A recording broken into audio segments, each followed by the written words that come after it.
nke ụbọchị taa wọpụrụ iche maka na gịnị okwu gbasara ya ndị nọ na gịnị mmekọrịta. Mgbe ọbụla m bịara ebe m na-ekwu mmekọrịta ka m na-ekwukwo nke ka a na-akpọ relationship.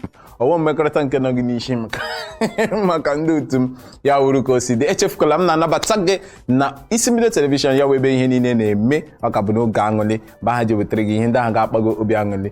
Ajụjụ nke m ga-ajụ n'ụbọchị taa ga-awụkwa nke ga-akpago obi aṅụrị ụkwa nke ga-eme gịnị ị ga-enweta ihe mmụta n'ime. Echefukwala isonyere na webụsaịtị anyị dịka ọ na-apụta n'ihe onyonyo gị. Ị ga-ahụ ya na www.isimbido.tv. ị ga-enweta na Instagram, Facebook na Twitter na @isimbido.tv.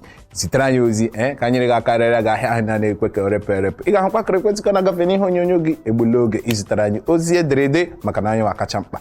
Na-atụpụgo oge echefukwala na aha m ka bụ Maazị Edomikechukwu Sama ya wụkaka jide akpofe megịnị ise mba otu ya wụkaka jide akpofe achọ wee ya wụkaka jide akpofe megịnị vum vava vum va ya achọ vum ya wuru ka o si dị. Nke ụbọchị taa wụ akụkọ gbasara ọwa akụkọ na ọkwa akụkọ maka na akụkọ ka m na gị na-akọ akụkọ otu ọbụla osheworo.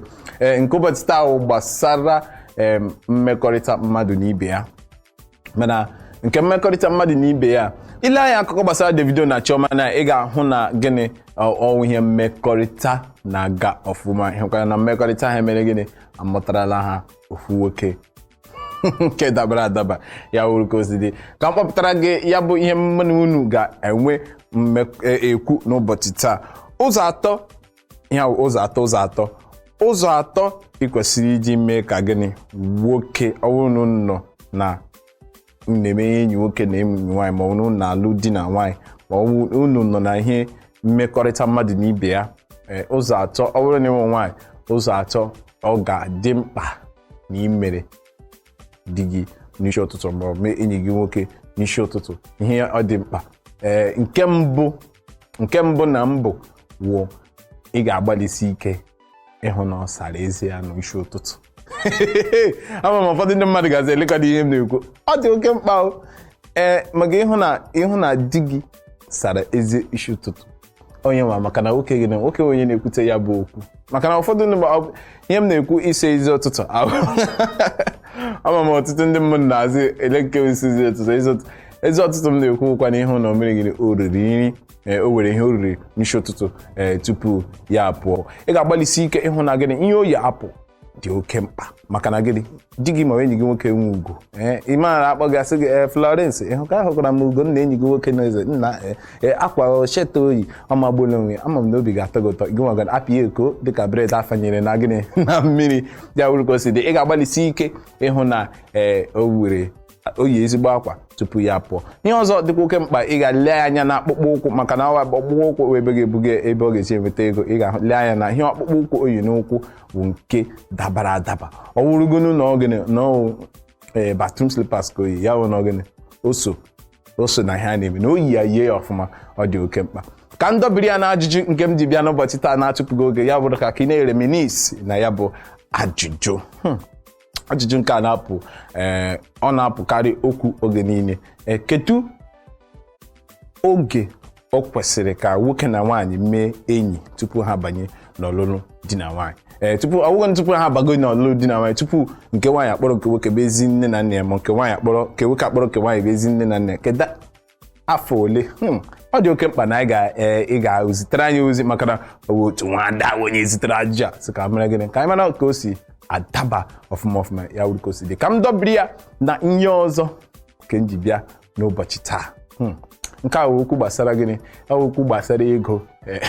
Ma a sị na onye baha n'anya ego amazi onye nwe onye nne, amazi onye nwe onye nna, amazi onye nwe di, ama onye onye, ama onye nwe nwoke, ama onye nwe nwaanyị.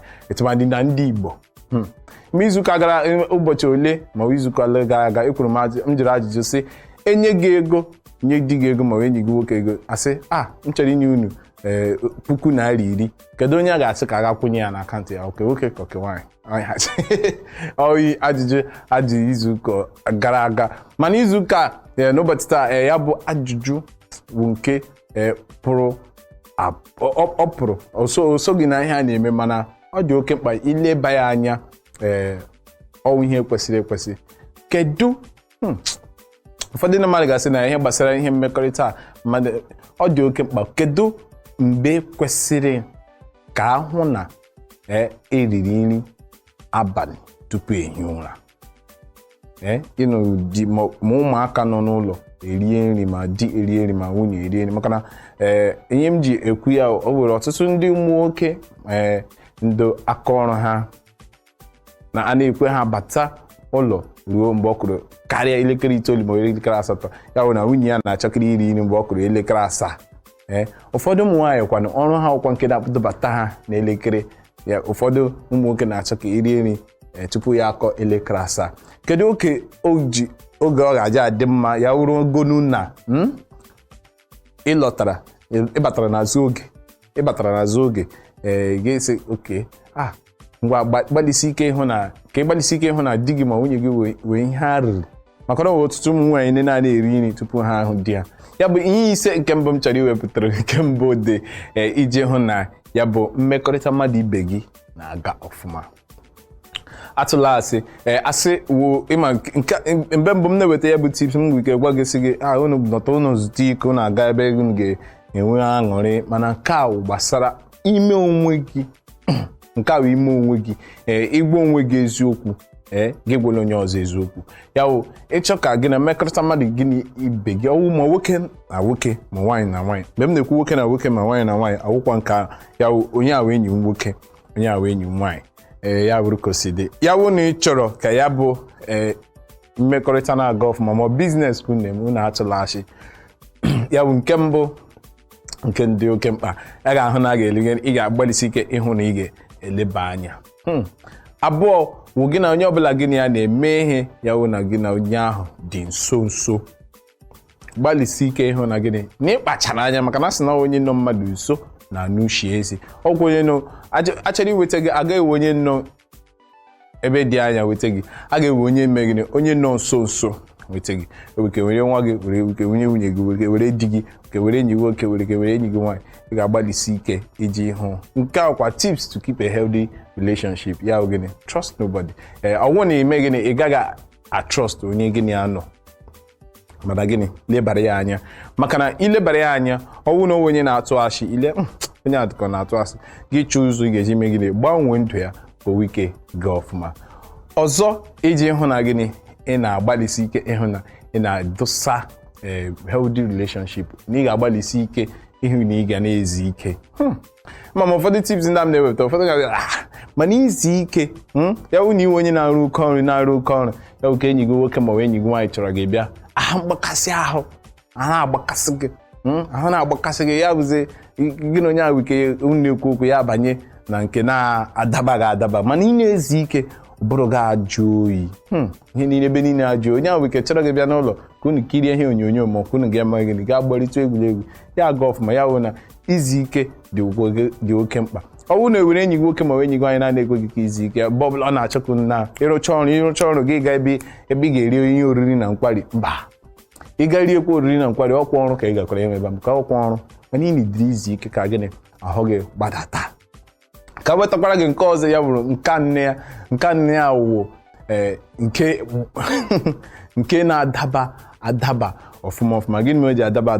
Ị ga-agbalịsi ike ịhụ na gịnị onye gị na ya na-emekọrịta ma enyi gị nwoke ma enyi gị nwaanyị ga-agbalịsi ike na ịnọtụ ịgụrụtụ gị kpọọ n'ekwentị. Ụfọdụ ndị mmadụ na-asị mkpọbe m n'ekwentị ya wụrụ na ichetaghị gị.